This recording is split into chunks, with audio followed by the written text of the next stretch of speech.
Compound event की बात करी थी, union and intersection of event की बात करी थी, और फिर थोड़ा सा जो कुछ पॉइंट डिस्कस हुआ था वो कुछ ऐसा था कि अगर इंटरसेक्शन ऑफ टू इवेंट्स के प्रोबेबिलिटी निकालनी है, ये एक बार मैं उसको रिकैप करके और फिर वहीं से स्टार्ट करूंगा आगे का डिस्कशन। कि अपन ने किया कि मान लो एक इवेंट ए है और एक इवेंट बी है, और ये एस है, यूनिवर्सल सेट है, मतलब सैंपल स्पेस है। और अगर हम बोलते हैं कि probability of A by B, ठीक है, probability of A by B, एक बार आपको सारी बातें याद हो जाएंगी क्या हमने डिस्कस किया था। प्रोबेबिलिटी ए इंटरसेक्शन बी के लिए हमने टर्म किया था कि probability A intersection B is probability of A into probability of B knowing that A has happened। फिर हमने बोला था कि ये जो बात है, ये बेटा कृष्ण बाद में डिस्कस करेंगे, अभी पहले इसको कर लेते हैं ना, फिर बात करेंगे, ठीक है। ये जो इवेंट है कंडीशनल प्रोबेबिलिटी, इसके बारे में हमने डिस्कस किया था, ठीक है। क्या डिस्कस किया था कि प्रोबेबिलिटी बी बाई ए क्या है, तो it is actually the probability of B knowing that A has occurred, knowing that A has happened, event A has happened। अब A has happened का मतलब क्या होता है, देखो जैसे हमने बोला A has happened, इसका मतलब है कि ये पूरा जो सैंपल स्पेस है, अगर आपने बोल दिया कि किसी इवेंट को डिक्लेयर नहीं किया, तब तो सैंपल स्पेस ये था। Without declaration of any event this was the sample space, ये सैंपल स्पेस था, ये पूरा रीजन। जब आपने बोला कि इवेंट ए हो चुकी है, ये बोलते ही आपने ये बात को सर्टिफाई कर दिया कि ये वाले सैंपल पॉइंट में से कुछ सैंपल पॉइंट, किसी सैंपल पॉइंट का अकरेंस हुआ। मतलब ए सेट के, ए का जो इवेंट सेट है, इसके बाहर का जो सैंपल स्पेस का रीजन है वो इनसिग्निफिकेंट हो गया, आउट ऑफ कॉन्टेक्स्ट हो गया, क्योंकि आपने बोल दिया कि ए हो गई है। अच्छा, अगर ए हो गई है तो इस इवेंट के लिए, जिस इवेंट की अपन बात कर रहे हैं, प्रोबेबिलिटी ऑफ बी बाई ए, तो प्रोबेबिलिटी ऑफ बी बाई ए के लिए, इस इवेंट के लिए what is the sample space? if A has happened, what is the sample space? Na, Na, A itself is a sample space now। तो Na हो गया number of element in sample space, और अगर ये sample space है तो B के लिए फेवरेबल क्या हुआ? तो B के लिए फेवरेबल हो गया A और B में जो भी कॉमन है। आई होप ये बात याद आ रही कि नहीं आपको? Number of A intersection B। तो प्रोबेबिलिटी बी बाई ए क्या है, आपसे कोई बोले तो आप बोलना कि बिकॉज ए का डिक्लेरेशन हो गया, ए इवेंट हो चुकी है, तो ए ही सैंपल स्पेस हो गया और ए इंटरसेक्शन भी इवेंट स्पेस हो गया। Hello, am I okay? Are you getting my point? Yes sir. Yes. तो ये हो गया अपना इवेंट स्पेस, और ये जो ब्लू कलर से शेड किया हुआ ये हो गया सैंपल स्पेस, और इन्हीं दोनों का रेशियो हो गया हमारी प्रोबेबिलिटी। और यहीं से हमने ये कंक्लूड किया था कि अगर मैं एनएस से डिवाइड कर दूं, divide by NS both numerator and denominator, तो ये क्या हो गया था? न्यूमरेटर हो गया प्रोबेबिलिटी ए इंटरसेक्शन बी, और डिनोमिनेटर क्या हो गया? प्रोबेबिलिटी ऑफ ए।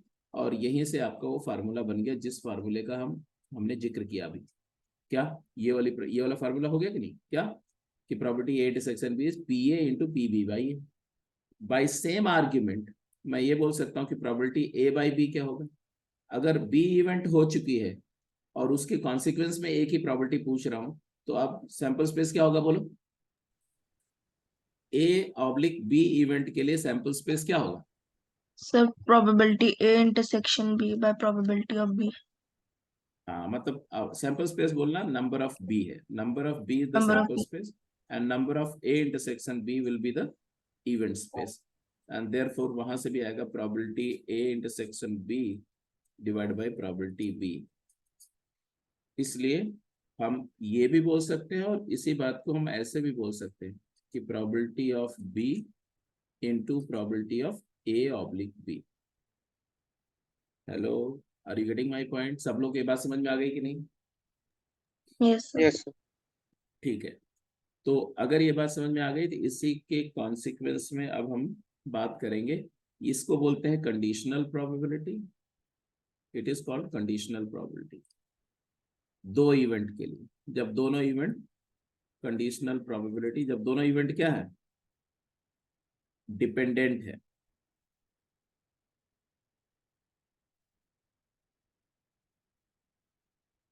ठीक है, और अगर अगर ए एंड बी इंडिपेंडेंट हो जाएंगे, A and B are independent of each other, तब क्या होगा जी?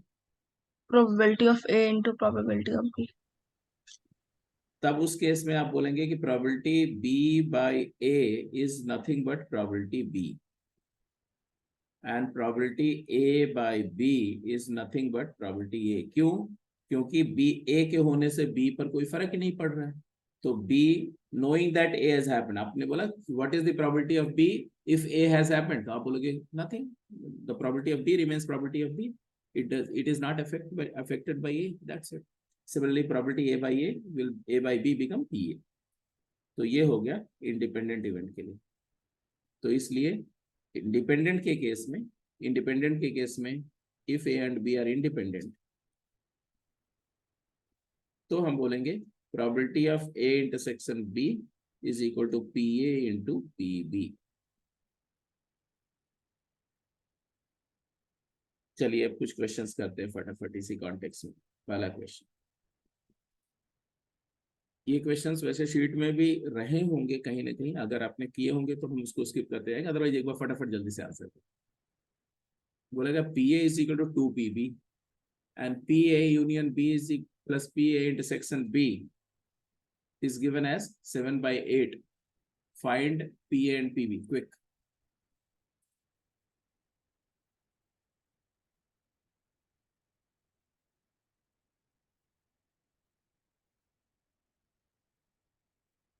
तो PA 2PB दिया हुआ है.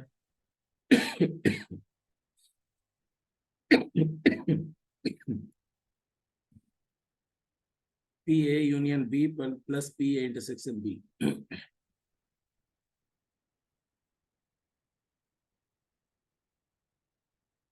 7/8 दिया हुआ. तो P और PB की वैल्यू क्या होगी? The probability of A आएगी 7/12 और B आ रही है 7/24. गुड. क्या किया? अगर अब प्रोबेबिलिटी ऑफ B को X एज्यूम कर लो और प्रोबेबिलिटी ऑफ A क्या हो जाएगा? 2X हो जाएगा. और हमें A यूनियन B और A इंटरसेक्शन B की प्रोबेबिलिटी का सम दिया हुआ. A यूनियन B और A इंटरसेक्शन B की प्रोबेबिलिटी का सम दिया हुआ. इसका मतलब क्या है? What is probability A union B? What will be the probability A union B? Probability A union B will be equal to PA plus PB means X plus 2X plus probability A intersection B or minus probability A intersection B. Minus probability A intersection B. Minus. Very correct. और इसमें अपन add कर रहे हैं plus probability A intersection B, तभी ना होगा हमारा जो आप चाहते हैं वही कैलकुलेट करना ना. तो probability A union B plus probability A intersection B क्या हुआ है? एक्चुअली ये PA प्लस PB ही हो जाएगा ना. तो ये दोनों तो कैंसिल हो गए और ये समेशन अपन को क्या दिया हुआ? 7/8 दिया हुआ. इसका मतलब क्या हुआ कि 3x की वैल्यू कितनी दी हुई है? 7/8 दी हुई है. इसका मतलब x की वैल्यू क्या आ गई? 7/24 आ गई. 7/8 x आ गया 7/24. x की वैल्यू आ गई, मतलब प्रोबेबिलिटी ऑफ A आ गया तुम्हारा क्या? 7/12. 12. प्रोबेबिलिटी ऑफ B क्या है? x, that is 7/24. यही कैलकुलेट करना. सिंपल. Sorry, 1 second. हाँ, ये आंसर बोलो. छोटे छोटे क्वेश्चंस हैं, बोलते जाओ फटाफट जल्दी से.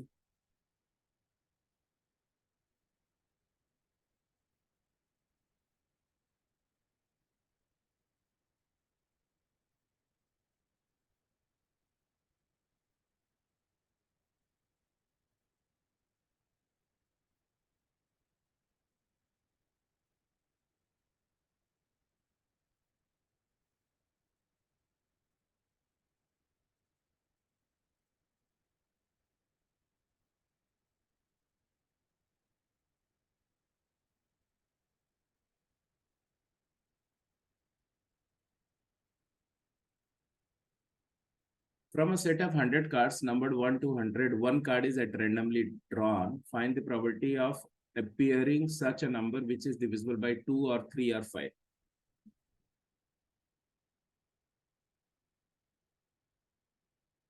अब देखो दो इवेंट, ए इवेंट अगर मैं बोलता हूं क्या, that number is divisible by 2,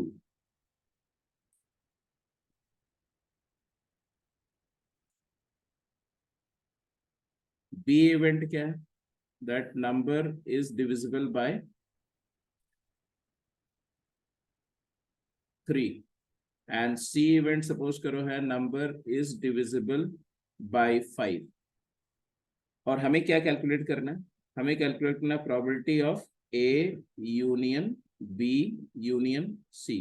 क्या होता है ये probability A union B union सी?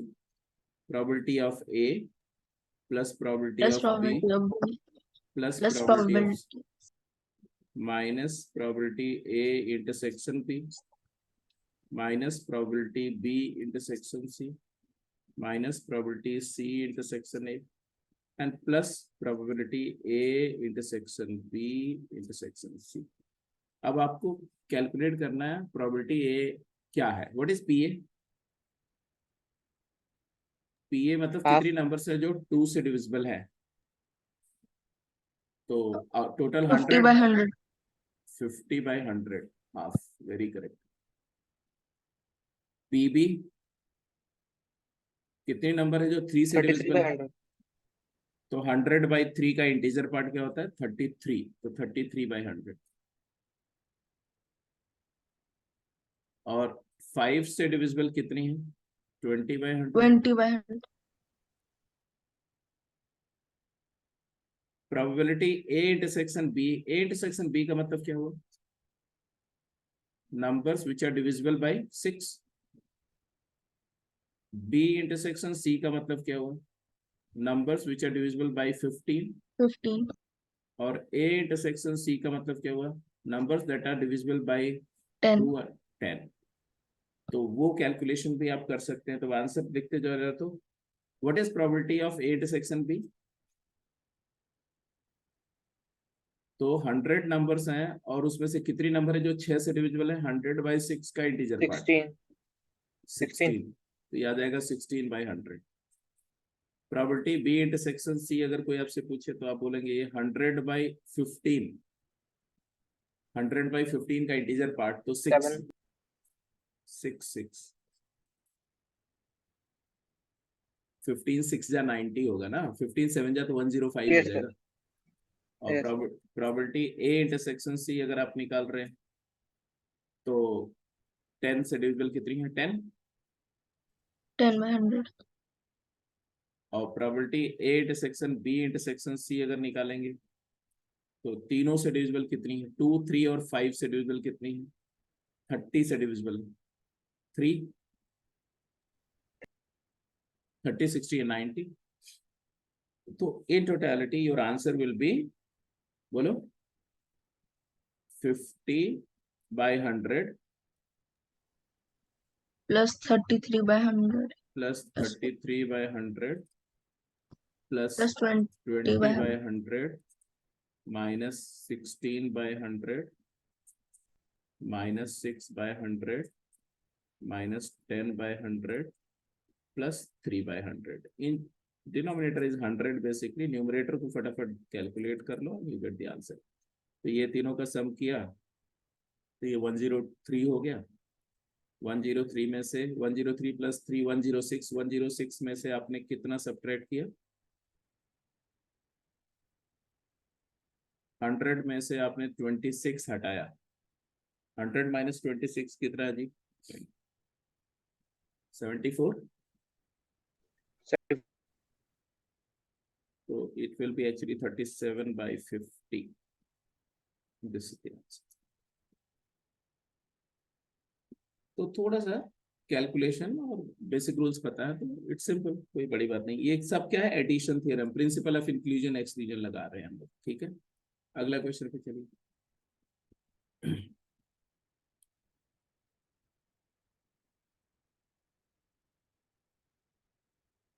अभी बेसिकली मैं क्या कर रहा हूँ, जो लास्ट क्लास में अपन ने डिस्कस किया था क्लास में, उसी को थोड़ा सा रिवाइज कर रहा हूँ क्वेश्चंस के थ्रू, सो दैट एक बार वो कॉन्सेप्ट्स आपको फिर से रिकैप हो जाए, और फिर कंडीशनल प्रोबेबिलिटी का जो एडिशन थ्योरम ऑफ प्रोबेबिलिटी है वो आज सिखाऊंगा आपको।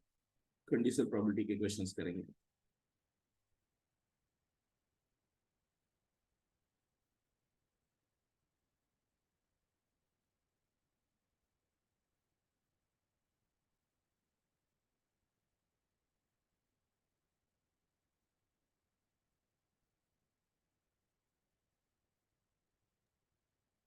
सर इसका तो जैसे हम सेट्स में करते थे, हम्म। वैसे सोच कर सकते हैं कि अब जो ग्रेटेस्ट वैल्यू होगी वो 0.5 ही होगी, हाँ बेटा देखो, अगर दो दोनों का चीज है। होना। एक रिजल्ट मैं आपको रिकॉल कराता हूँ। देखो, अगर आपसे मैं बोलूं कि देखो कॉन्टेक्स्ट यही है कि दो इवेंट है ए एंड बी, और ऐसा सिचुएशन, ठीक है, और this is A, this is B and this is A, set मान लो, इवेंट की वजह से इवेंट इज सेटिंग, और मैं आपसे बोलूं कि ए इंटरसेक्शन बी जो है उसका number, what is the maximum number of intersection P and what is the minimum number of intersection? This intersection of two set maximum कितना हो सकता है और minimum कितना हो सकता है? क्या रेंज होती है? इंटरसेक्शन की रेंज क्या होती है? तो भाई देखो, दो सेट है तो दोनों में मैक्सिमम कॉमन कितना हो सकता है? तो मैक्सिमम कॉमन जो हो सकता है, छोटा वाला। हाँ, जो छोटा वाला सेट है पूरा का पूरा बड़े सेट में कॉमन हो सकता है। तो नंबर ऑफ इंटरसेक्शन बी की वैल्यू हमेशा minimum of N A comma N B से लेस या इक्वल होगी। बोलो यस और नो। यस। अगर अगर ए सेट में 40 एलिमेंट है और बी में 20 एलिमेंट है, तो इंटरसेक्शन मैक्सिमम 20 ही जा सकता है। मतलब 20 और 40 में जो छोटा है उसके बराबर या उससे कम कॉमन होगा। इसी तरह से इंटरसेक्शन की मिनिमम वैल्यू क्या हो सकती है?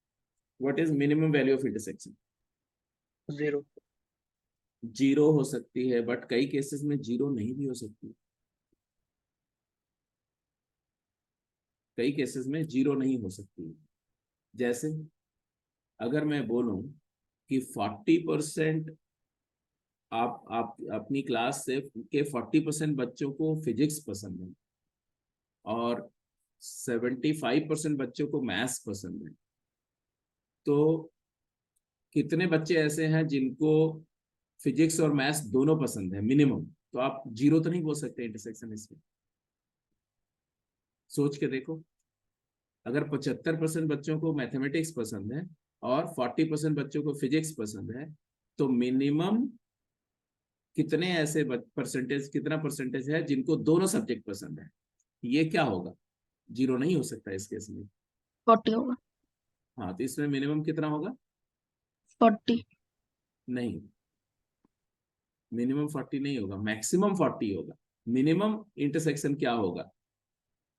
तो अब जरा ध्यान से देखो, इधर ध्यान से देखो। पी यूनियन एम क्या होता है? बोलो। पी यूनियन एम होता है, number of P union M क्या होता है? Number of P number of P plus plus number number of of M M minus minus number of P P intersection. Intersection. Right. अच्छा, एक बात बताओ, P union M जो है वो 100 से तो कम ही होगा ना, अगर परसेंटेज के टर्म्स में बात हो रही है तो? फिजिक्स आपने बोला 40% और मैथ्स आपने बोला 75%, तो इसका मतलब टोटल स्ट्रेंथ हम क्या लेके चल रहे हैं? सैंपल स्पेस या यूनिवर्सल सेट क्या लेके चल रहे हैं? एनएस हम 100 लेके चल रहे हैं। बोलो हाँ या ना? Yes sir. P union yes. M, P union M जो सेट है वो यूनिवर्सल सेट का सबसेट होगा, तो ये चीज लेस देन इक्वल टू 100 ही होगा। बोलो हाँ या ना? या मैं बोलूं कि यस। लेस देन एनएस, बोलो है ना? अब जरा देखो, यहां पर लिखो 40, NP is 40, N M is 75, minus P intersection M को एक्स मान लिया, और ये होना चाहिए less than equal to ns। इसका मतलब है कि x की वैल्यू, x is always less than equal to क्या, 40 प्लस 75 कितना हो गया, 125 माइनस ns, तो बोलो है। 115। हाँ 115, I am very sorry, 115 minus ns, बोलो है ना। अब अगर तुम ns, अगर आप x की वैल्यू को क्या रख देते हो, x की वैल्यू को 0 मान लेते हो, तो ये तो गड़बड़ हो जाएगा ना। x की वैल्यू 0 होने का मतलब क्या हुआ, ns मैक्सिमम क्या हो सकता है, 115। हाँ तो 150 तो नहीं हो सकता ना, ns तो 100 ही है ना जी। अरे ns तो 100, अरे 100% से ज्यादा तो नहीं हो सकता ना। जब तुमने इंटरसेक्शन 0 मान लिया तो इसका मतलब है p और m का मिला करके यूनियन इन आपका np प्लस nm ही तो ns हो जाएगा ना। तो np प्लस nm क्या हो जाएगा, 115। 115 तो नहीं हो सकता ना यूनियन, यूनियन तो 100 से एक्सीड नहीं करना चाहिए ना। इसका मतलब है इस केस में 15% बच्चे तो कॉमन होने ही होने चाहिए। Yes sir. Yes sir. तो बेसिक बात है कि ns, np प्लस nm, ध्यान से सुनना, np plus nm minus ns, ये जो है ये इससे ज्यादा इंटरसेक्शन, इससे कम इंटरसेक्शन नहीं हो सकता।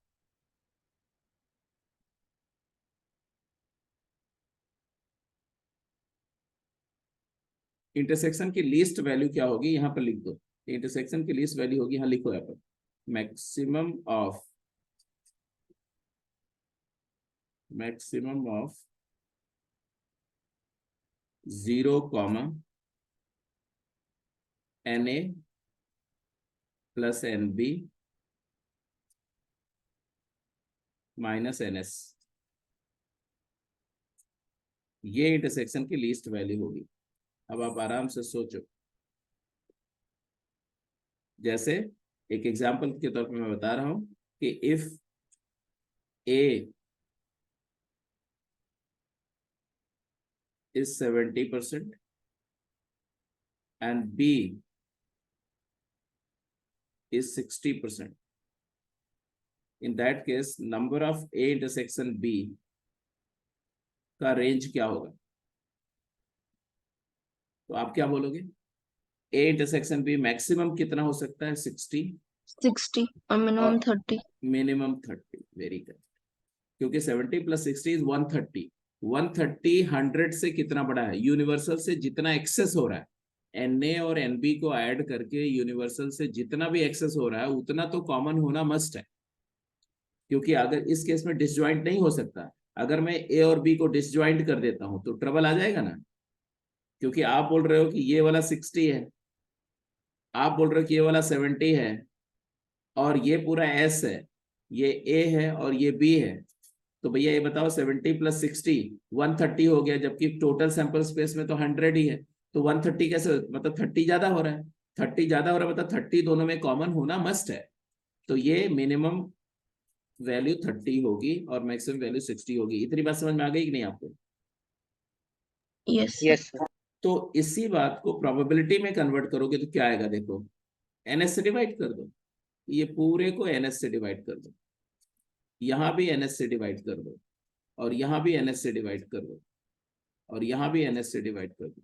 तो आपके पास जो रूल आया वो क्या आया, आपके पास रूल आया कि probability of A intersection B, इसको कहीं लिख लो, बहुत इंपॉर्टेंट है ये, it is always greater than equal to maximum of 0 comma P A plus P B minus 1, P A plus P B minus 1, and it is less than equal to minimum of क्या, P A comma P B.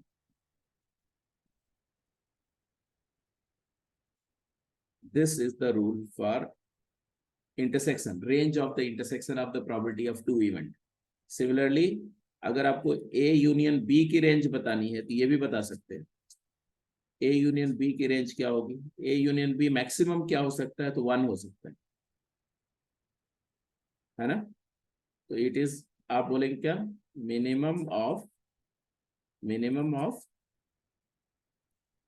PA plus PB या maximum of, बोलो A union B is maximum of, ऐसा लिखो, max of PA plus PB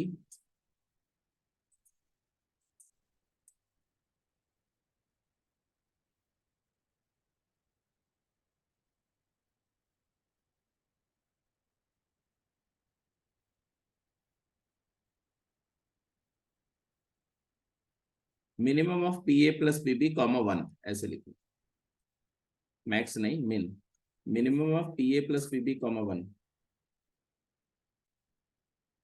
और minimum value क्या होगी, max of PA comma PB,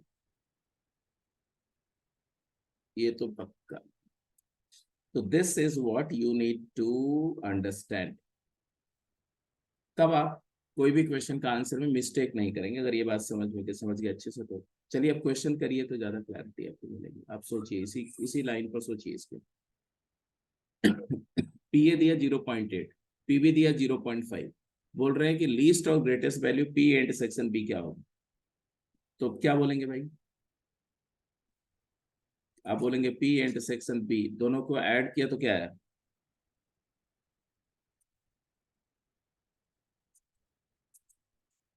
P and section B में P A plus PB add किया तो कितना है, P A plus PB is 1.3, 1.3 minus 1 कितना हुआ, कितना एक्सेस हो रहा है, 1 से कितना एक्सेस हो रहा है, 0.3 0.3। तो P and section B minimum तो होगा 0.3 एंड मैक्सिमम, क्योंकि 0.3, 0.5. Very correct, maximum is 0.5।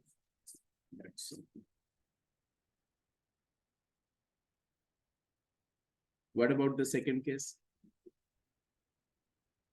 पीए बोला गया 0.6 है, greatest value of P intersection B 0.4 है, तो ग्रेटेस्ट वैल्यू ऑफ पीबी क्या होगा,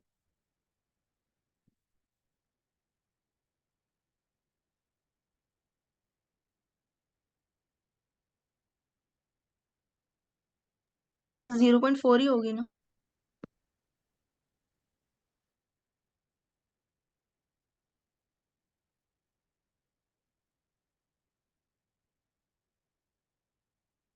क्योंकि जो ग्रेटेस्ट वैल्यू ऑफ पीबी है वो इंटरसेक्शन की ग्रेटेस्ट वैल्यू कहां तक हो सकती है, इंटरसेक्शन की ग्रेटेस्ट वैल्यू जो छोटा वाला सेट है वहीं तक हो सकती है।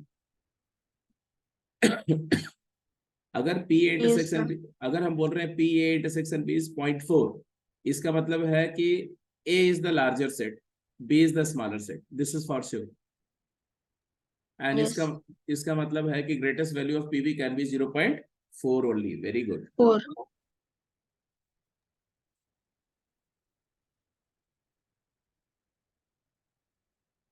चलिए जल्दी आंसर करिए। A bag contains 6 white, 4 red, and 10 green balls. 2 balls are drawn at random. Find the probability that they'll be both green, both of the same color, both of different color, both colored, and no red in the selection. ऐसा question कर चुके हैं अगर हम लोग तो skip कर लेते हैं, क्योंकि मुझे ऐसा लग रहा है कि शायद शीट में ऐसा कोई क्वेश्चन था। Sir, 25th question. हो गया, आप लोग कर चुके हैं इसको। Yes, sir. यस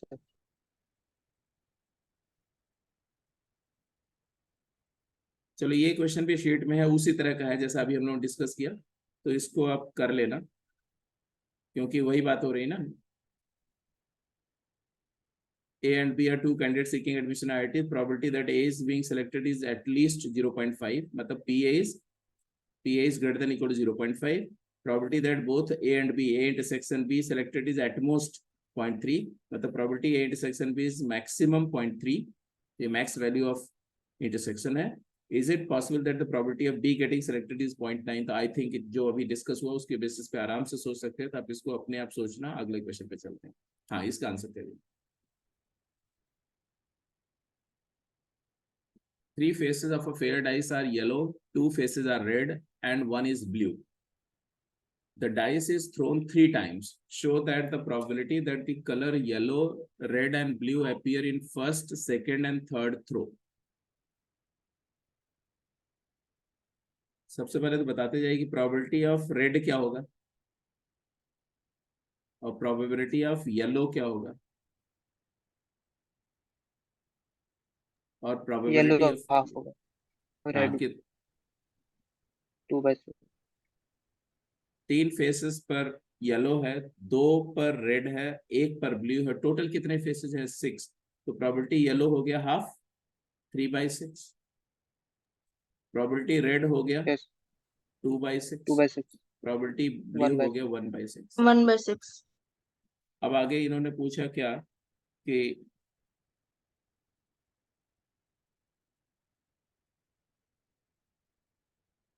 ये तीनों इवेंट क्या होंगी, the dice is thrown thrice, तो फर्स्ट थ्रो इज येलो,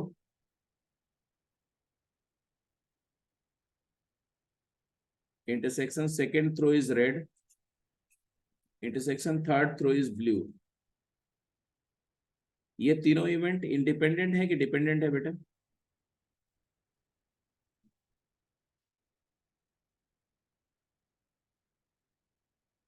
क्योंकि पहली बार आपने थ्रो किया, इंडिपेंडेंट। ऑब्वियसली इंडिपेंडेंट है, तो आपने बोला कि probability of yellow on the first throw into probability of red on the second throw into probability of blue on the third throw, and therefore it is simply 3/6 into 2/6 into 1/6। कितना आ जाएगा? 1 तो 1/36। Bye 36।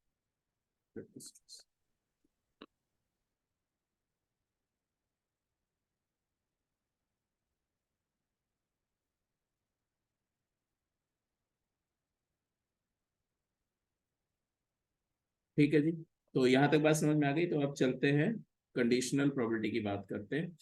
Probability of occurrence of event even given that E2 has already occurred, क्या हमने discuss किया था? हमने बोला था it is known as the conditional probability of occurrence of even knowing that E2 has happened. तो conditional probability of even with respect to E2, और हम इसको लिखते हैं P even by E2, that is P of even given that E2 has happened. और ये सारा point पूरा मैंने दोबारा अभी बताया आज कि since event E2 has already occurred, then the sample space reduces to the event space of E2, क्योंकि जो इवेंट हो गई है उसका जो इवेंट स्पेस है अगले वाले इवेंट का सैंपल स्पेस हो गया। The outcome favorable to event E1 by E2 will become the outcome which are common to both E1 and E2, and therefore ये probability अपन लिखते हैं number of E1 intersection E2 by number of E2, that is probably E1 intersection E2 by probability E2। तो ये rule हमारा है और इसी rule से हम product rule of probability find करते हैं। ठीक है, तो ये सारा रिकॉल हो गया जो पहले किया था। तो यहाँ से एक मल्टीप्लिकेशन थ्योरम आता है, उसको आप लिखेंगे using the theorem of conditional probability. What we conclude that probability of E1 intersection E2 is P1 is PE2 by E1, P1 product PE2 by E1। ये तो दो इवेंट है, तो अगर इवेंट 3 होंगी तो क्या होगा? अगर मैं इसको जनरलाइज करूं E1 E2 E3 3 इवेंट्स के लिए, तो probability E1 intersection E2 intersection E3 आप बोलो क्या लिखेंगे हम? Probability E1 intersection E2 intersection E3 क्या लिखेंगे? हम लिखेंगे probability of the first event E1 into probability of E2 knowing that E1 has by happened E1 into into probability of E3 by E1 intersection E2। yes E3 by knowing that now E1 and E2 both are happened, and then probability of happening of अगर आगे भी है E4 भी है, तो probability of E4 knowing that 1 2 3 E1 intersection E2 intersection E3। very good। तो यही rule continue चलता रहेगा चाहे जितनी इवेंट कॉन्सिक्वेंस में हो रही है। तो मतलब ये इवेंट जो है वो कॉन्सिक्वेंटली हैपन कर रही हैं और डिपेंडेंट है। और in case of independent event if events are independent, तब क्या हो जाएगा, तब probability of intersection of even I varies 1 to n, ये हो जाएगा probability product of the probabilities, है ना, PE1 into PE2 into PE3, क्योंकि ये चीज तब क्या हो जाएगी, ये बेसिकली PE2 ही हो जाएगा, क्योंकि E1 के होने से E2 में कोई फर्क नहीं पड़ रहा है, और E1 E2 के होने से E3 में फर्क नहीं पड़ रहा है, तो इसको हम PE3 लिख देंगे, इसको हम PE4 लिख देंगे, तो बेसिकली उनकी प्रॉपर्टीज का प्रोडक्ट हो जाएगा। This is called multiplication theorem of probability. ठीक है, तो कुछ क्वेश्चंस करते हैं इस पर।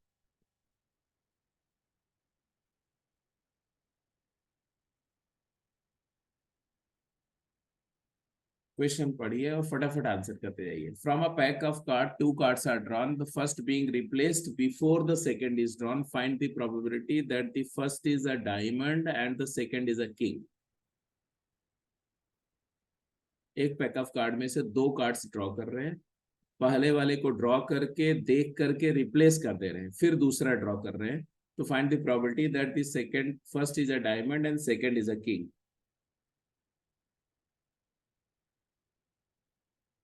प्रोबेबिलिटी D1 इंटरसेक्शन K2, यही है ना, 1/16। तो probability of D1 into probability of K2 by D1, यही हो रहा है। अब बिकॉज रिप्लेसमेंट कर दिया तो ये probability of D1 into probability of K2 ही हो जाएगा, क्योंकि आपने जब D1 को रिप्लेस कर दिया तो वही पैक फिर से हो गया, तो एज इफ बिल्कुल इंडिपेंडेंट इवेंट हो गई। तो आंसर आ गया तुम्हारा, फर्स्ट डायमंड की प्रोबेबिलिटी कितनी बेटा, डायमंड 13 होती है टोटल 54 में, 52 में, और 52 4/50, 4/52 तो your final answer is 1/52 1/52। Well done, simple. अच्छा यही अगर अगर ये रिप्लेसमेंट ना होता तब क्या करते, तो 4/51 कैसे, सेकंड टर्म। क्या, नहीं, बट डायमंड का भी तो किंग हाँ, था ना, वो निकल जाएगा। तब आप बोलते कि ये जो दूसरी इवेंट है 3/51 इसमें 2 इवेंट बनाते हैं, यहाँ डायमंड में 2 केसेस लेना पड़ता, समझ रहे हो ना, एक केस लेना पड़ता if non king, king is non king, diamond का नॉन किंग और एक किंग। अगर नॉन किंग ऑफ डायमंड आया, अगर डायमंड का नॉन किंग होगा, समझ रहे हो ना, एक हो king of diamond yes sir. और एक किंग ऑफ डायमंड आया into probability of king knowing that the first was king of diamond, और दूसरा केस जब probability of non king of diamond लिया आपने into probability of king when the first card was non king of diamond, ऐसे। तो वो चीज अभी हम लोग पढ़ेंगे, addition theorem of probability, condition probability का जो एडिशन थ्योरम है उसमें पढ़ेंगे, तो वो थोड़ा सा टिपिकल होगा, है ना, तो आंसर आ जाएगा वो भी। जैसे ऐसे सोचो तो क्या आएगा, पहला किंग ऑफ डायमंड की प्रॉपर्टी क्या है, पहला कार्ड जो आपने ड्रॉ किया वो डायमंड का किंग हो, इसकी प्रॉपर्टी क्या है, 1/52। 1/52। और अगर पहला कार्ड आपने ड्रॉ किया वो डायमंड का किंग था, आपने रिप्लेस नहीं किया, रिप्लेस नहीं किया तो कितने कार्ड अब बचे हुए, 51, 51 और वो 51 में वो 51 में कितने किंग बचे हुए, 3 3, 3। तो 3/51 हो जाएगा। प्लस अगर पहला कार्ड जो है वो डायमंड का किंग नहीं था, नॉन किंग ऑफ डायमंड था, उसकी प्रॉपर्टी क्या है, तो नॉन किंग ऑफ डायमंड की प्रॉपर्टी है 12/51, बोलो हाँ या ना, 12/52 12/52। और अगर पहला वाला कार्ड जिसको into आपने, 4/51 हाँ 4/50, अब इन दोनों केसेस को हम सम करेंगे, ऐड करेंगे, तब जाकर के आपका आंसर आएगा। तो बेसिकली निकल जाएगा ना, कैलकुलेशन तो सिंपल है, हो ही जाएगा। न्यूमरेटर डिनोमिनेटर में 52 × 51 आएगा और न्यूमरेटर में क्या आ जाएगा 48 + 3 51 आ जाएगा। यही आ रहा ना? 48 + 3 51, तो 51 कैंसिल Yes. होकर के Yes, बन गया sir. 54।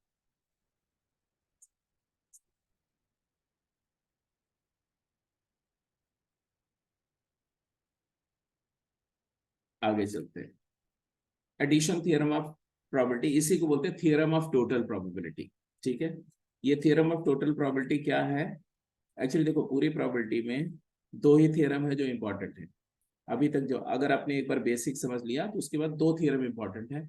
एक है जिसको बोलते हैं theorem of total probability for conditional event, और एक इसी का इनवर्स थ्योरम जिसको बेस थ्योरम बोलते हैं। ठीक है, तो दोनों का बेसिक कंडीशन सेम है। कंडीशन पहले लिखते जाओ फटाफट। कंडीशन क्या है? If there are N events, E1 E2 E3 E4 ऐसे करके एन इवेंट्स हैं, विच आर म्यूचुअली एक्सक्लूसिव, मतलब इनमें से कोई भी दो में कुछ भी कॉमन नहीं है, हर पेयर इसमें से क्या है? डिसजॉइंट है। तो there are N event which are mutually exclusive and exhaustive. N event है, आपस में म्यूचुअली एक्सक्लूसिव है और एग्जॉस्टिव है। और क्या बोल रहे हैं? म्यूचुअली एक्सक्लूसिव को मतलब मैं पहले कई बार बता चुका हूं, इसका मतलब EI इंटरसेक्शन EJ फाई है हर एक IJ के लिए, और एग्जॉस्टिव का मतलब है इन सबका यूनियन सैंपल स्पेस के इक्वल। इस सिचुएशन को बोलते हैं सैंपल स्पेस इज पार्टीशनड, मतलब सैंपल स्पेस जो है उसको आप n कंपार्टमेंट्स में डिवाइड कर दिया है, जिसमें से कोई भी दो कंपार्टमेंट एक दूसरे से बिल्कुल अलग हैं, और कुछ भी पार्ट सैंपल स्पेस का छूटा नहीं हुआ। सैंपल स्पेस का हर सैंपल पॉइंट किसी न किसी में है, इन इवेंट में से किसी न किसी में है। And there is an event E which happens through them. एक इवेंट E है जो इन्हीं इवेंट में से किसी इवेंट के थ्रू हो रही है, मतलब किसी इवेंट के कॉन्सिक्वेंस में हो रही है। मतलब क्या बोल रहे हैं कि इनमें से कोई एक इवेंट E1 हुई और E1 के कॉन्सिक्वेंस में E हुई, या E2 हुई और उसके कॉन्सिक्वेंस में E हुई, या E3 का अकरेंस हुआ और उसके कॉन्सिक्वेंस में E हुआ। मतलब फर्स्ट एन इवेंट जो मैंने बोली उनमें से कोई दो एक साथ तो हो नहीं सकती, तो इनमें से किसी एक इवेंट का हैपनिंग हुआ और उसी कॉन्सिक्वेंस में इवेंट E अकर्ड, ऐसा बोला गया सिचुएशन में। मतलब ये बता रहा हूं कि किस सिचुएशन में theorem of total probability upon apply करेंगे। तो जहां कहीं थ्योरम ऑफ प्रोबेबिलिटी की बात होगी, मतलब टोटल प्रोबेबिलिटी का थ्योरम तभी लगेगा जब कुछ एक इवेंट्स होंगी जो आपस में डिसजॉइंट होंगी और एग्जॉस्टिव होंगी, और एक इवेंट E के बारे में बात कर रहे होंगे जो इन्हीं के थ्रू हो रही होगी। ठीक है, then total probability of happening of E is equal to. अब पहले समझो इस सिचुएशन को कि मैं क्या बोल रहा हूँ। एक बार जो कुछ बोला उसको लिख लो, फिर मैं एक्सप्लेन करने जा रहा हूँ कि एक्चुअली सिचुएशन कैसी है। एग्जाम्पल लेंगे तो और क्लियर आएगा, लेकिन अभी मैं ऐसे ही समझा रहा हूँ। मान लो ये सैंपल स्पेस है। अभी सैंपल स्पेस में बहुत सारी इवेंट है, बहुत सारी इवेंट है, तो मैं उन इवेंट्स को कुछ इस तरह से दिख रहा हूँ, ऐसे नहीं दिखा रहा हूँ। उन इवेंट्स को मैं ऐसे दिखा रहा हूँ।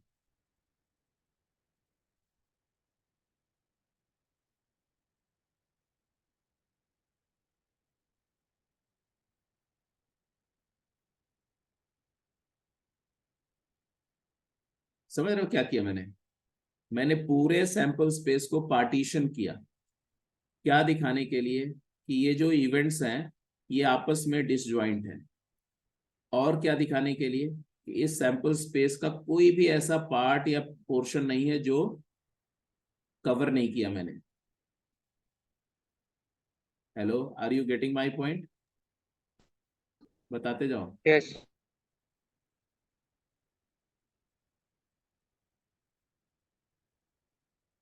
ऐसा कुछ है।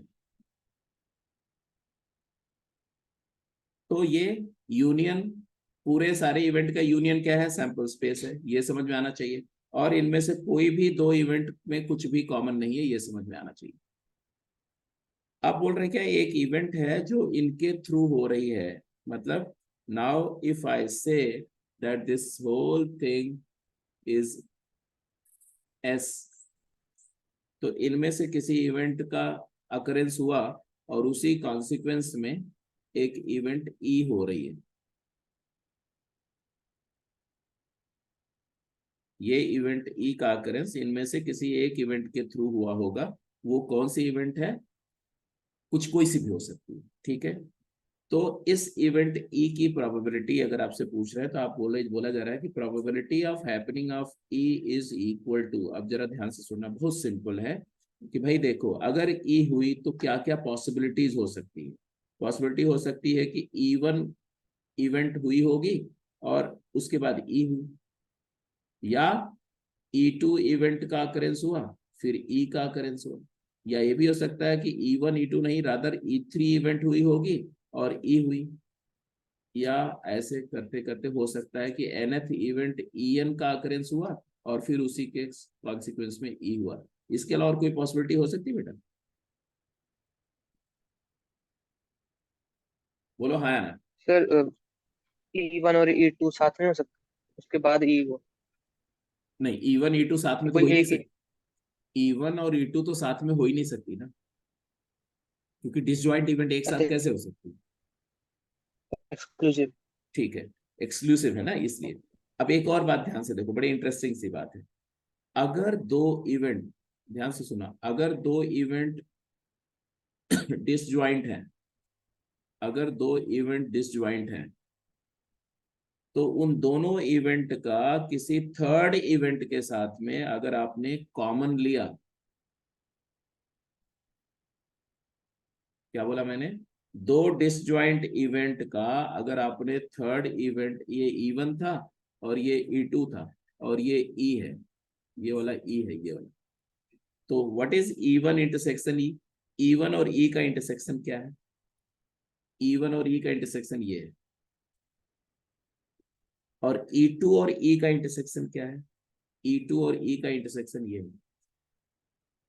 तो मैं आपको क्या दिखा रहा हूं, मैं क्या शो कर रहा हूं कि if E1 and into E1 and E2, if E1 intersection E2 is 5, then E1 intersection E and E2 intersection E का भी कॉमन 5 ही होगा। बोलो हाँ या ना। दो डिसजॉइंट इवेंट का किसी भी थर्ड इवेंट के साथ इंटरसेक्शन लो तो वो इंटरसेक्शंस भी डिसजॉइंट होंगे। इज दैट क्लियर और नॉट? Yes. अगर ये बात यस। सही है, अगर ये बात आपको समझ में आ गई, तो मेरा एक सिंपल सा सबमिशन है कि ये जो इवेंट्स हैं ये सभी डिसजॉइंट हैं। बोलो यस और no. E1 intersection E, E2 intersection E, E3 intersection E, all of them are disjoint. True? Yes, sir. और R का मतलब यूनियन होता है, R का मतलब यूनियन होता है। Yes sir. और अगर A और B डिसजॉइंट है तो P A यूनियन B क्या होता है? PA प्लस PB होता है, क्योंकि इंटरसेक्शन तो जीरो है दोनों का, एडिशन थ्योरम। तो यहीं से हम बोलेंगे therefore this is equal to probability of E1 intersection E plus probability of E2 intersection E plus probability of E3 intersection E and ऐसे लास्ट में आ जाएगा probability of En intersection E। और फिर प्रोडक्ट रूल लगाओ। probability E1 intersection E को अपन लिखेंगे probability of E1 into probability of E knowing that E1 has happened plus probability of E2 into probability of E knowing that E2 has happened। बोलो समझ में आ रही बात कि नहीं? probability of E3 knowing that probability of E by E3 and so on। तो total probability of occurrence of event E which depends on EIs, there are n event which are mutually inclusive and exhaustive। E event happens through them, मतलब E उनमें से किसी न किसी पर depend करती है या सब पे डिपेंड करती है, बट एट ए टाइम किसी एक पर ही डिपेंड कर सकती है, क्योंकि एट ए टाइम कोई भी दो साथ में नहीं हो सकती है। तो E1 पर भी डिपेंड करती है, E2 पर भी करती है, E3 पर भी करती है, सब पे करती है एक एक करके। और ई के होने की प्रॉपर्टी अगर हम निकाल रहे हैं तो हम बोलेंगे कि property of E1 into E by E1 plus property E2 into E by E2 and so on. This is called theorem of total probability of dependent event E.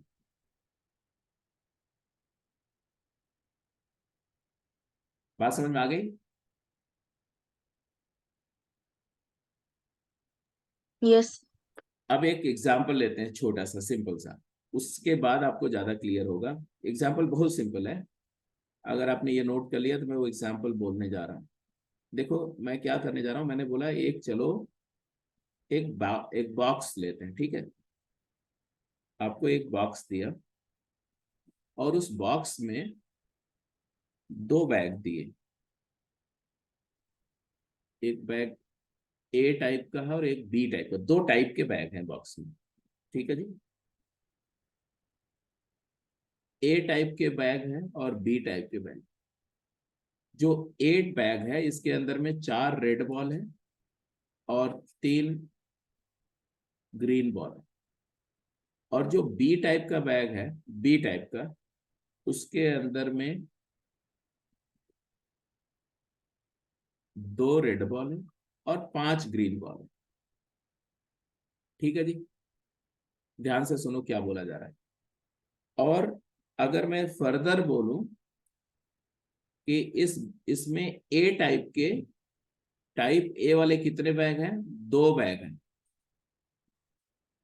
और टाइप बी वाले इस बॉक्स में कितने bag हैं? 3 bags हैं. Are you getting my point? Hello.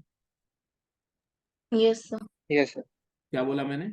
एक box है, उस बॉक्स के अंदर में 2 तरह के बैग हैं. ए तरह के बैग है कितने? ए टाइप के टोटल कितने बैग हैं? 2. और बी टाइप के कितने बैग हैं? 3. जो ए बैग है उसके अंदर का सिचुएशन क्या है कि ए टाइप के जितने भी बैग है, हर एक बैग में 4 रेड कलर की बॉल है और 3 ग्रीन कलर की बॉल है. और जो बी टाइप के बैग है, बी वाले जो बैग है उनकी खासियत क्या है? उसमें 2 रेड बॉल है और 5 ग्रीन बॉल है. अब क्या किया? अब क्वेश्चन समझ लो क्या है. वो ये वाली कहानी तो मैं नहीं बताने जा रहा हूँ, सीधे आप बोलो. अ bag A bag is randomly selected. A bag is randomly chosen and a ball is taken out. ध्यान से सुनना. Of it. Find the probability that the ball is green.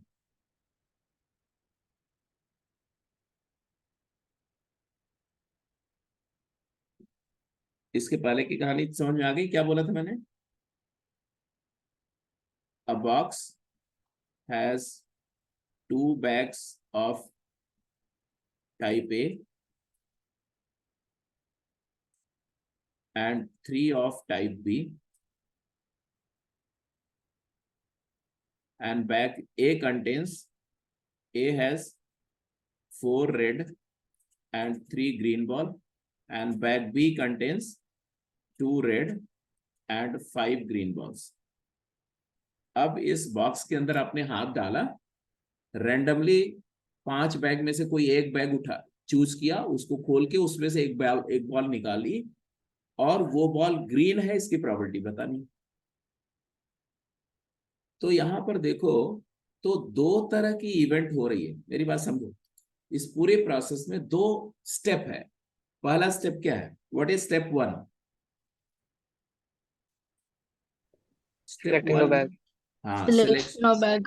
Selection of bag. Very good. Selection of bag. और इस step के outcomes क्या है? इस step के 2 आउटकम है. या तो ए सेलेक्ट हुआ होगा या बी सेलेक्ट हुआ होगा. जब आपने एक बैग कोई चूज किया होगा तो या तो ए टाइप का बैग रहा होगा या तो बी टाइप का बैग रहा होगा. और इन दोनों आउटकम्स की प्रोबेबिलिटीज है. What is probability of A type का बैग सेलेक्ट 2 by हुआ. 5. Very correct. 2 2 by by 5. 5. Randomly ले रहे हैं ना, बिना देखे हुए ले रहे हैं, तो ऑब्वियसली 2 by 5.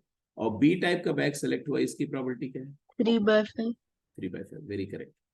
ये 2 इवेंट हैं जो, अच्छा ये क्या ऐसा भी हो सकता है कि दोनों टाइप का बैग सेलेक्ट हो गया?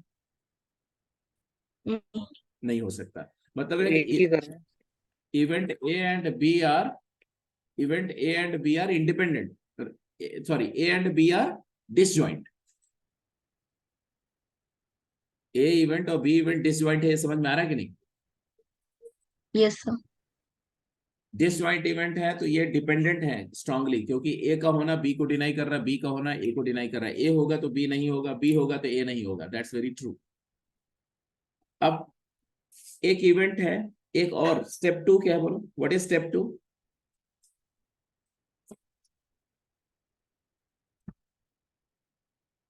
स्टेप टू क्या है? So बॉल total से कर। ball से probability of green balls. हाँ, स्टेप टू है बॉल को ड्रॉ करना, है ना? और वो बॉल का क्या होना? ग्रीन बॉल होना। द ड्रॉन बॉल इज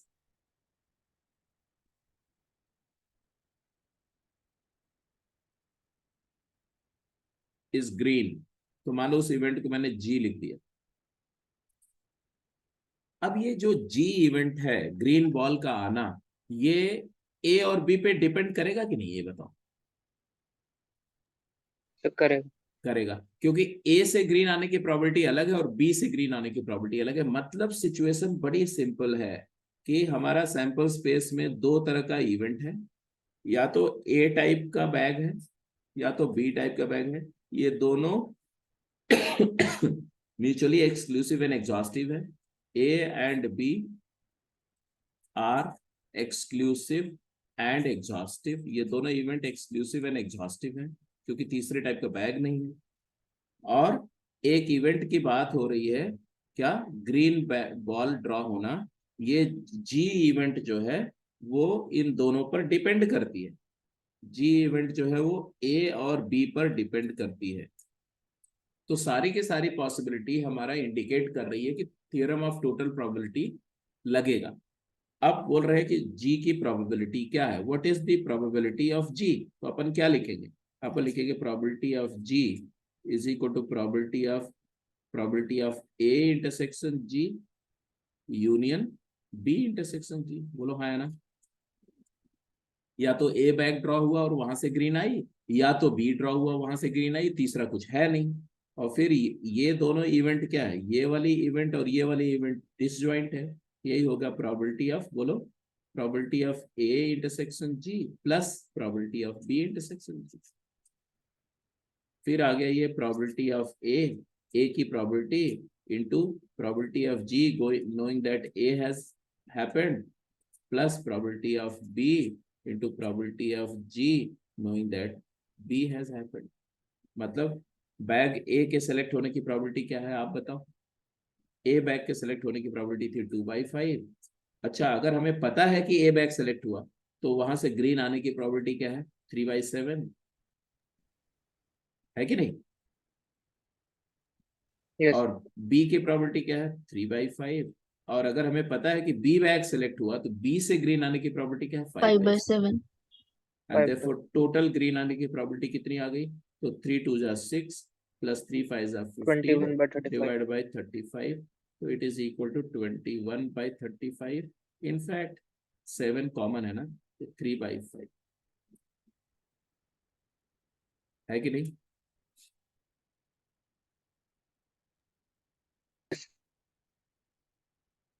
ठीक है जी। अरे बोलो, समझाओ, बताओ, समझ में आ रही बात कि यस नहीं? सर। Yes sir. तो ये कॉन्टेक्स्ट समझ में आना चाहिए कि कब हम थियरम ऑफ टोटल प्रोबेबिलिटी लगाएंगे। थियरम ऑफ टोटल प्रोबेबिलिटी लगेगा जब mutually exclusive and exhaustive set of event की बात हो रही होगी और किसी एक इवेंट की बात हो रही होगी जो उन्हीं के थ्रू हो रही होगी। ओके? Yes. यस।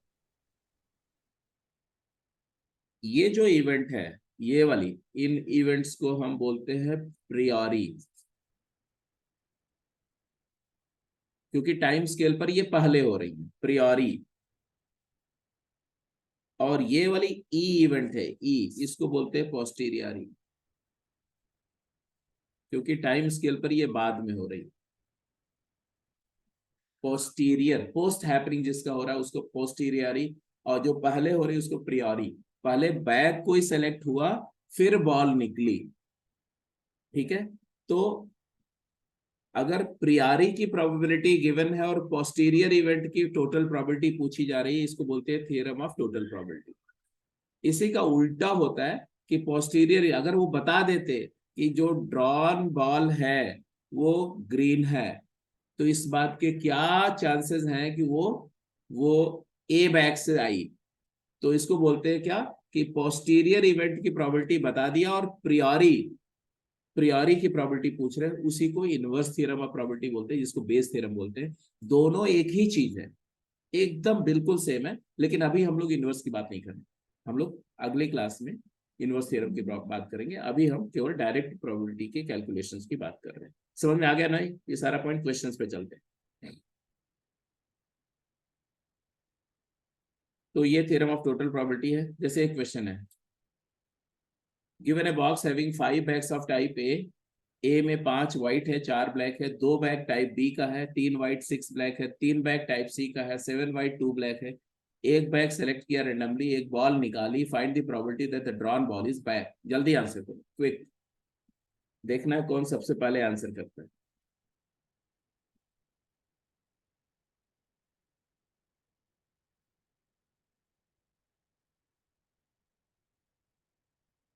ए वाले 3 हैं, बी वाले 2 हैं, सी वाले 3 हैं, ना ए वाले 5 हैं।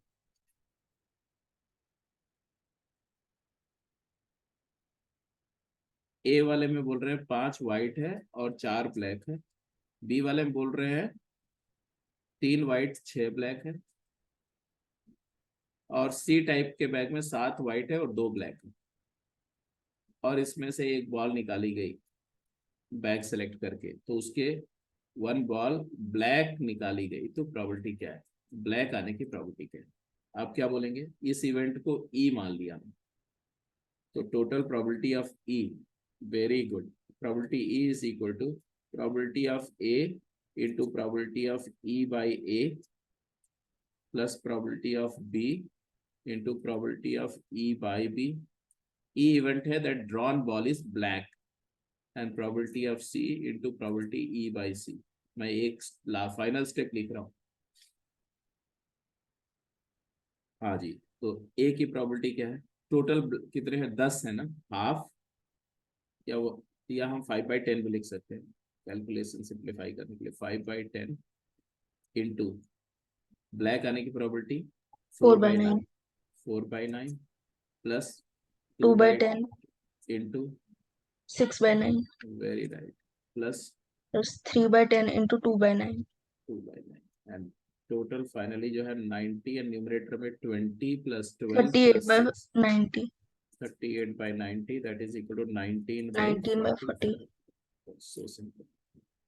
ठीक है, अब ये जो कॉन्सेप्ट है एक बार पकड़ में आ गया ना तो बहुत सिंपल है, लेकिन सिचुएशन कॉम्प्लिकेटेड भी हो सकती है, तो धीरे धीरे हम प्रॉब्लम को थोड़ा थोड़ा कॉम्प्लिकेट करेंगे। मतलब मेरा आज की क्लास का पर्पस जो है वो क्वेश्चन डिस्कस करना ज्यादा नहीं था, थोड़ा सा इंट्रोड्यूस कर देना था। क्वेश्चन तो क्लास में कल करेंगे ही करेंगे।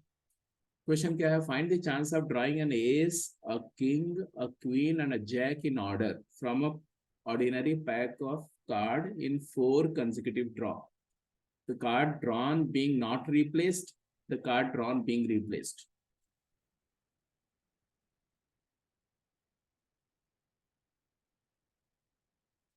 A intersection K intersection Q intersection J। अगर रिप्लेसमेंट नहीं कर रहे हैं तो बहुत ही सिंपल है। पहला probability A into probability B 4/52, probability K 4 पहला by 52 4/52 4/52 50 51 इंटू सर इंटू कौन सा नहीं पार्ट कर रहे हैं? अरे पहला वाला कर रहे हैं, नॉट रिप्लेस, अच्छा रिप्लेस्ड वाला कर रहे हैं अभी, ये यस वाला। सर 51 है। या चलो पहले 52 है। नॉट रिप्लेस वाला ही करते हैं ना। हाँ बोलो, नॉट रिप्लेस वाला करते, ये वाला पहले तो करते। 4/51 आ जाएगा। यस, 4/50, 4/51 आ गया। अगला 4/50, 50 है, 4/50 4/50। और दूसरे केस में क्या आएगा, इसमें क्या आएगा? तो बस यहाँ पहला वाला तो सेम रहेगा, दूसरे वाले में चेंज होगा। अब क्या हो जाएगा? सेम 4/52, 4/52 हाँ, अब केवल रिप्लेस करना ही रहे, तो 4/52, into 4/52, 4/52 into 4।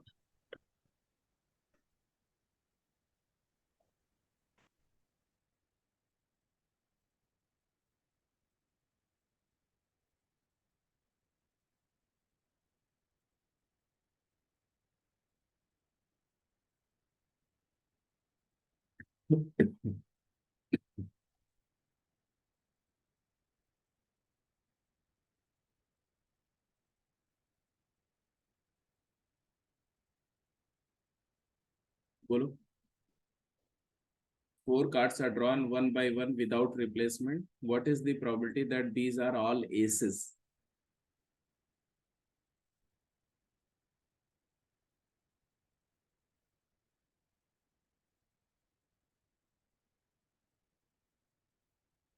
सर इसका वैसे तो आएगा 4/52 और 3/51, 2/50।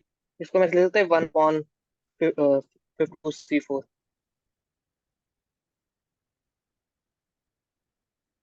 अगर आपने वैसे बोलोगे तो पहले बोलोगे कि probability A1, A2, A3, A4, है ना? तो आपने बोला इट इज 4/52 into 3/51, 3/51 2/50 2/50 and 1/49। 1/49। इसी को आप बोल सकते हो कि 4 factorial over 52। ये क्या है? 52 into 51 into 50 into 49 क्या है? 52 factorial divided by, बोलो, 48 factorial। 48 फैक्टोरियल। 48 फैक्टोरियल। इसी को आप 4 factorial divided by, इसको क्या लिख सकते हो? 52, ये क्या है? 52 factorial by 48 factorial। 52p4 नहीं है? 52C 52p4, ऊपर 4p4 नहीं है?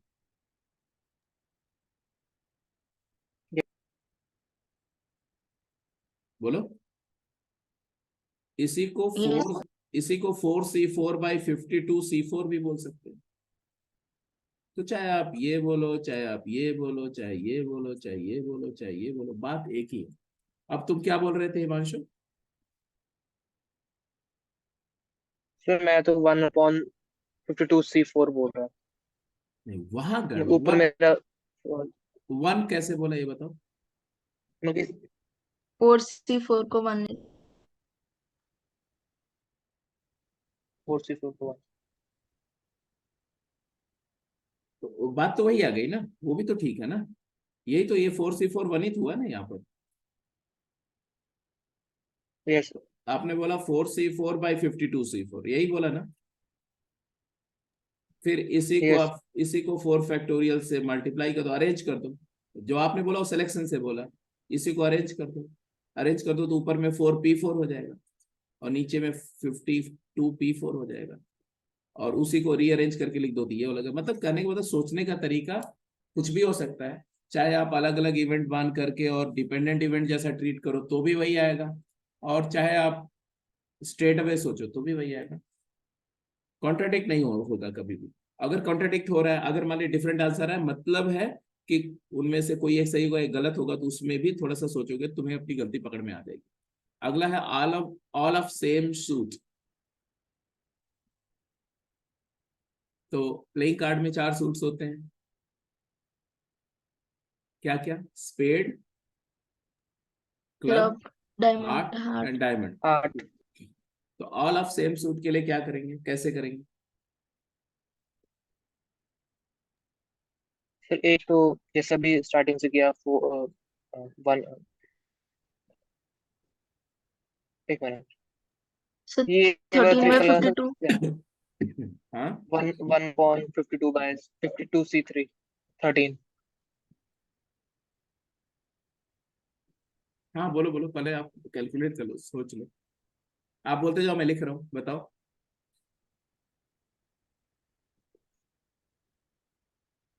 आपके पास में कितने सूट है? 4 सेट, 4 सूट 13 by है। 52.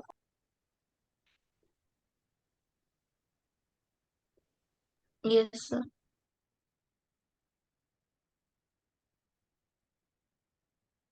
बोलो बोलो।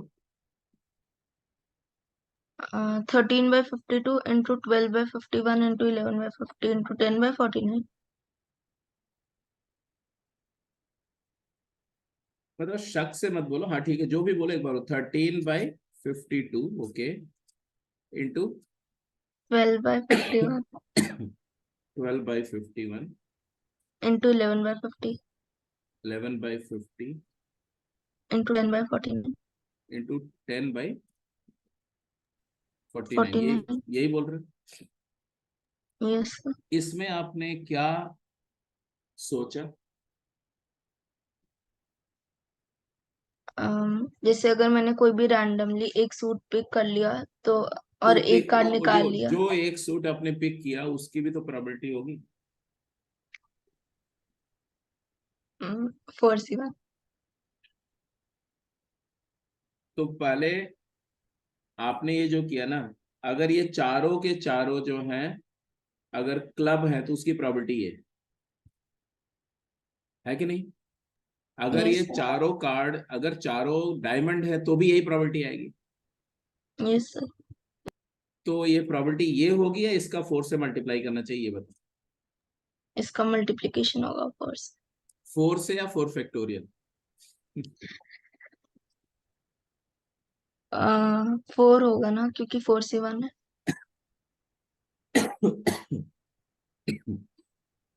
तो आपने बोला आंसर ही आना चाहिए, यही बोल रहे हो?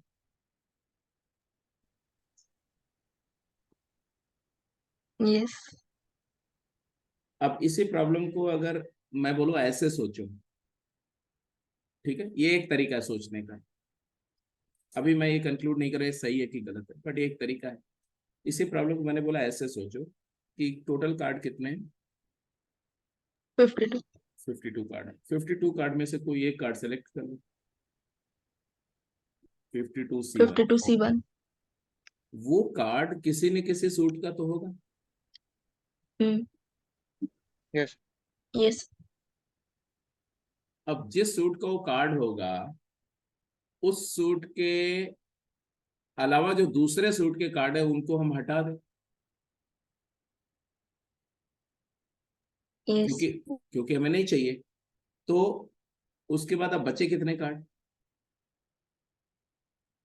भाई? 52 में से कोई एक कार्ड दिया, मान लो डायमंड है, तो डायमंड के अलावा रिमेनिंग जो कार्ड है उनको हटा दो, केवल डायमंड वाले ही रहने दो बचे हुए। तो बचे कितने? 12 बचे, क्योंकि एक डायमंड Yes. तो तुमने 12। ले लिया था। अब वो 12 में से हम कोई भी, वो 12 में से हम कोई भी 3 ले सकते हैं। Yes, sir. मतलब वो अगले वाले के लिए 12 वेज हैं, अगले वाले के लिए 11 वेज हैं, अगले वाले 11 के लिए into 10 10. वेज। ठीक है। और Yes. डिनोमिनेटर में हम क्या बोलेंगे? डिनोमिनेटर में हमारे पास में 52 में से, 4. हाँ, C4 बोले कि P4 बोले? P4 आएगा। देखो एक चीज हमेशा ध्यान रखना, अगर न्यूमरेटर में आप परम्यूटेशन कर रहे हो तो डिनोमिनेटर में परम्यूटेशन करना। अगर एनी कैलकुलेट करने के लिए आप अरेंजमेंट का सहारा ले रहे हो तो एनएस में भी अरेंजमेंट का सहारा लेना। अगर एनी के लिए आप कॉम्बिनेशन यूज कर रहे हो तो एनएस में भी कॉम्बिनेशन यूज करना। गलती तभी होती है जब इवेंट स्पेस को काउंट करते समय आप कॉम्बिनेशन करते हैं और सैंपल स्पेस में परम्यूटेशन कर देते हैं, या वैसे वर्सा। दोनों में एक ही तरीके से काउंट होना चाहिए। अगर वहां अरेंजमेंट काउंट कर रहे हो तो यहाँ भी अरेंजमेंट काउंट करना, अगर वहां पर कॉम्बिनेशन कर रहे हो तो यहाँ भी कॉम्बिनेशन रखना।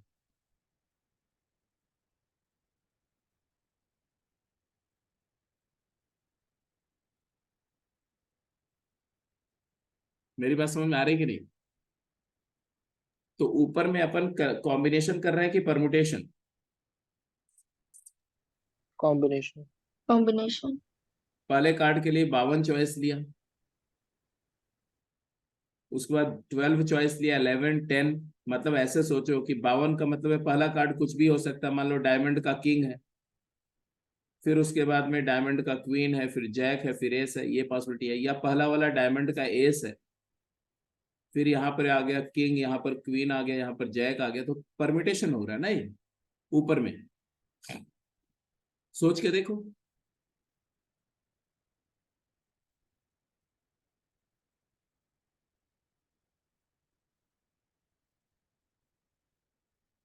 Yes sir. नीचे भी परमुटेशन होगा, देखो 52p4 आ जाएगा। 52 इंटू 51 इंटू 50 इंटू 49। अब जरा देखो आंसर सेम है। अगर ये 4 को अपन यहां डाल दें तो 13 4 जा 52 और 52 कैंसिल होगा, तो यहाँ भी देखो 52 52 कैंसिल हो रहा है। आंसर क्या? 12 into 11 into 10 by 51 into 50 into 49। यहाँ भी वही आ रहा है जो पहले तुमने सोचा। अगर यहाँ पर 4 से मल्टीप्लाई नहीं करते, अगर इधर में आप 4 से नहीं मल्टीप्लाई करते तो आंसर क्या होता? गलत होता। 1/4 आता प्रोबेबिलिटी का, टोटल प्रोबेबिलिटी का 1/4 हो जाता।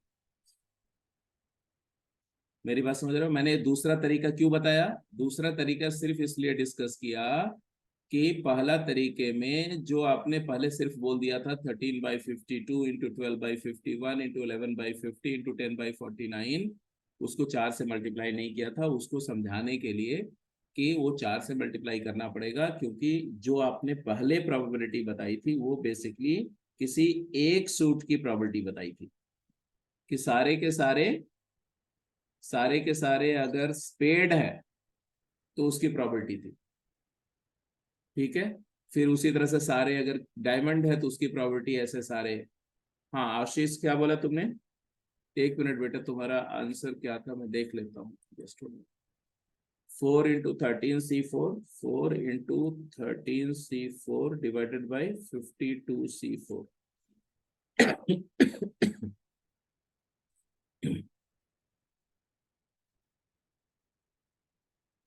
हाँ ठीक है, ठीक है, बिल्कुल ठीक है, एक ही बात। ऐसे ही ये वाला और ये वाला और ये वाला, ये तीनों आप ट्राई करेंगे, कल की क्लास में डिस्कस करेंगे, ठीक है? तो कल की क्लास में बेसिकली कोई कॉन्सेप्ट नहीं करेंगे हम लोग, इसी पर बहुत सारे क्वेश्चंस करेंगे, अपार्ट फ्रॉम कि आपका अगर कुछ टेस्ट में कोई डाउट होगा तो डिस्कस करते हैं। टेस्ट में कोई डाउट है क्या तुम लोग का, स्पेशली जो मॉर्निंग वाला टेस्ट था? सर उसमें क्वेश्चन आया था प्रोबेबिलिटी का। क्या था, याद है? एक मिनट, तुम क्वेश्चन नंबर बताओ, मैं भी देख लेता हूँ।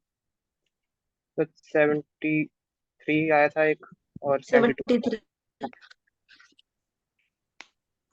देख लेता हूँ बेटा, एक जस्ट होल्ड ऑन, एक मिनट के लिए।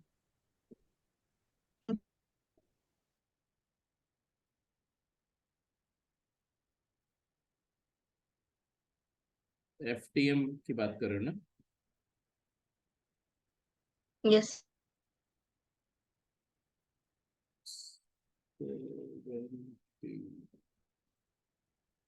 73 बोल रहे? 7 persons are stopped on the road at random and asked about their birthdays.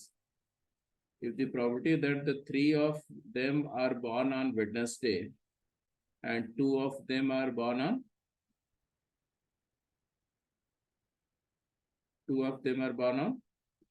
Thursday. Thursday, Friday, क्या दिया एक सेकंड। सर थर्सडे लिया and remaining 2 Sunday. 7 persons are stopped on a road random, asked about their birthday. If the probability that 3 of them are born on Wednesday, 2 on Thursday, and remaining 2 on Sunday is k by 7 to the power 6, then k is equal to।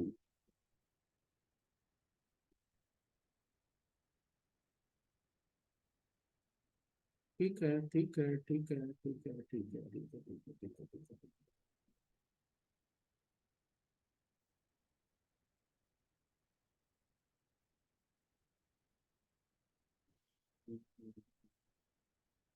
मतलब कहने का मतलब ये है कि 7 randomly selected persons हैं, तो इस बात की क्या प्रोबेबिलिटी है कि exactly 3 people out of 7 born on Wednesday, है ना? एक second, what is the probability that 3 out of 7 are born on Wednesday? क्या होगी probability, ये बताओ।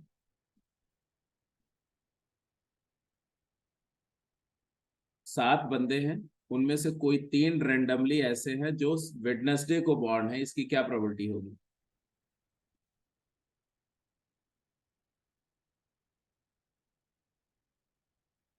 7C3।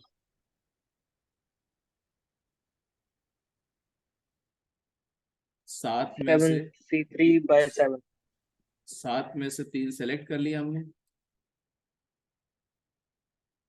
ठीक है, और उनकी प्रोबेबिलिटी, व्हाट इज एनएस? वो तीनों का डेट ऑफ बर्थ तो वेडनेसडे ही है, तो एक ही डे है, 1। और what is the probability total possibility for these 3? 7Q, 7 into 7 into 7। इसी तरह से अगर मैं बोलूं probability that 2 out of 7 are born on, कौन सा दिन बोला था? थर्सडे। थर्सडे। तो 7C2/7 raised to power 4 2। 7C2 कैसे होगा भाई? 7 में से 3 तो आप सेलेक्ट कर चुके हो, तो बचे हुए 4 हैं ना, तो बचे हुए 4 में से आप 2 सेलेक्ट करो ना, 4C2। और उनके लिए थर्सडे दिन है तो एक ही चॉइस है, और टोटल चॉइस क्या है? 7 square. And probability that the 2 remaining are born on, कौन सा दिन था? संडे। संडे। तो 1/7 स्क्वायर, यही होगा। क्या आया क्वेश्चन? क्या आंसर क्या था? 30। तो मल्टीप्लाई कर दो, this and this and this है तो मल्टीप्लाई कर दो। क्या किया था आपने? 7C3 into 4C2 into 1 divided by, वैसे भी ये बताओ 7 के पास 7, आप ऐसे कर दो ना कि 7 लोगों को 3 और 2 और 1 के ग्रुप में डिवाइड करना नहीं जानते हो? 3 2 2 के ग्रुप में डिवाइड करना, तो 3 और 4 का ग्रुप बना दो, 7 में से 3 सेलेक्ट करो,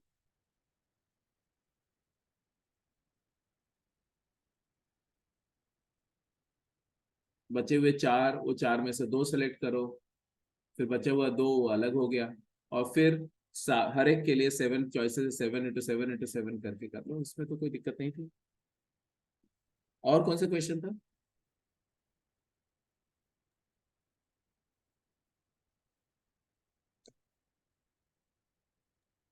72। 72 क्या था क्वेश्चन?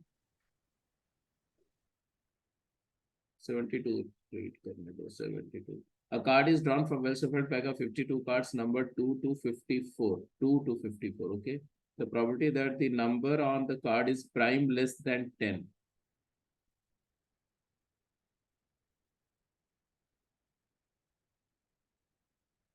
2 से 52 में प्राइम लेस देन 10 मतलब व्हाट?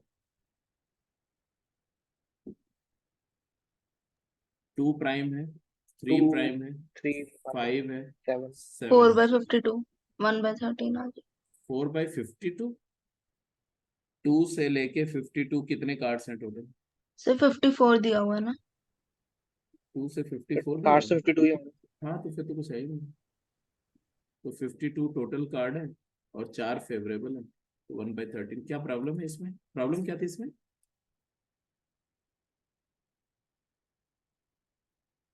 हिमांशु, इसमें क्या प्रॉब्लम क्या थी बताओ। तो मेरे को नहीं थी वो, आपने पूछा कौन सा क्वेश्चन आया था प्रोबेबिलिटी, मैंने बता अच्छा, दिया। प्रोबेबिलिटी का। ओके ओके, मतलब क्वेश्चंस हो गए थे ना। ये तो सारे यस सर। क्वेश्चन डुएबल थे यार, सारे क्वेश्चन होने वाले थे। फुल स्कोर मारना चाहिए था तुम लोगों को।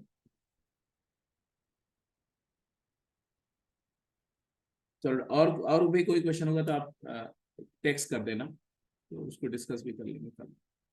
नहीं तो क्लास में पूछ लेंगे, कोई दिक्कत नहीं। ठीक है, तो आज की क्लास को यहीं पे क्लोज कर रहे हैं।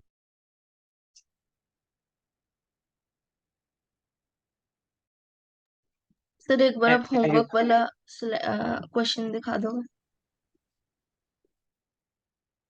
सर जो आपने होमवर्क ले दिया था, जिसके हमने अभी 2 पार्ट्स किए थे और 3 पार्ट्स रहे।